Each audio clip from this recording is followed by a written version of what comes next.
You, the consumer, can be part of the problem or the solution to that problem. It doesn't come as a surprise at this point. All gadgets are going up in price. Technology is getting more expensive. All the gadgets that you use on a daily basis are going up in price. Honestly, everything is going up in price, but this is a tech channel and we're gonna focus on that. And I kind of mentioned that in my video when I was talking about OnePlus. And I said in that video, 2026 is gonna be a tough year for technology. And I think what we're witnessing right now is gonna persist till somewhere, I would say the second half of 2027. For example, Apple announced they're gonna increase the prices of, honestly, their entire catalog, except the iPhone for now.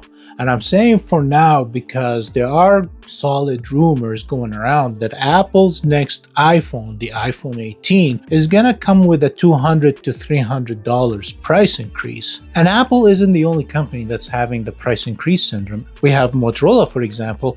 They increased the price of their Razr Ultra by about $300. And we saw a similar trend go across the entire tech world. Every game console or handheld has faced a price increase in the past year. We have Microsoft to increase the prices of their Surface Pro tablets and Surface laptops by anywhere between $100 to $600. And even Samsung, who are going to release the Fold 8 and Fold 8 Ultra along with the Flip 8, are expected to bump the price of those products. And here's where you, the consumer, can play a critical role in the future pricing of those products. And what I mean by that is if the product succeeded with those inflated prices, with the more expensive prices, then the companies, whether it's Apple or Samsung or Microsoft, they won't see a reason to lower those prices down again. And that will be our new norm. But on the other hand, if those products didn't sell as required or as needed by those companies, then down the road when things go back to normal, those companies will be forced to reduce the prices to their products. So really, at this point, all the power is to you, the consumer.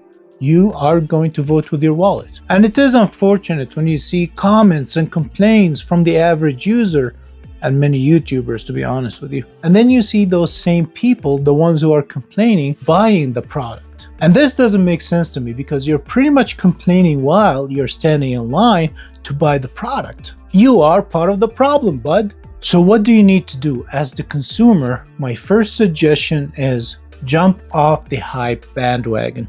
And yes, we all feel special when we get our brand new toy, our brand new gadget, and unwrap that plastic wrap. Well, now it's kind of paperish. And start using it when it first comes out. It gives you that special feeling, and I do feel it as well. I am guilty of that as well. But that feeling wears off in weeks, if not days. And this is especially true where a phone that is released this year can do maybe 5% more than a phone that is released last year or the year before. And this goes for all major brands, whether it's Apple, Samsung, Motorola, Google, or OnePlus. A phone that is a year or two old can still do 95% of what this year's phone can do.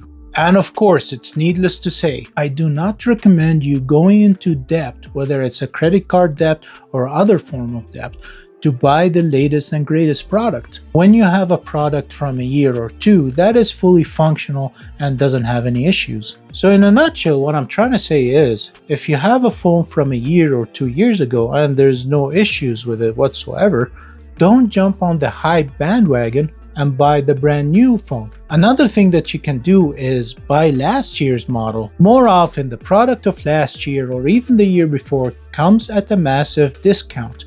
Motorola does that, OnePlus does that, even Samsung does that. And yes, it's not the latest and greatest, but again, it does 95% of what this year's model can do. So if you're on a budget and you want to save a few $100, that's an option that you can look into. Another option is looking into the used market, a second-hand phone, as long as you trust the seller. And there are many outlets where you can buy used. There's eBay, there's Facebook Marketplace, even companies like Best Buy, they offer open box options. And those more often come at a discounted price. But again, you gotta be certain that you can trust the seller. And all of the screenshots that you see in this video are screenshots that I took while I'm making this video. So they are current offers and promotions. And this is it for the video. This is all I wanted to say because I believe this year is going to be a pivotal year for all gadget pricing. Because if the increased prices did not affect the sales numbers, just like the case of GTA 6, then companies will not ever reduce the price. But if sales numbers took a hit, then next year, or maybe the year after next year, when things go back a bit to normal with the memory and RAM shortage, then maybe the prices of those products will go down back to where they were. And this is it for me. This is all I wanted to say. Let me know what you think down there in the comments about the price increase and all the chaos that we're seeing in the tech world. And I'll talk to you in the next video.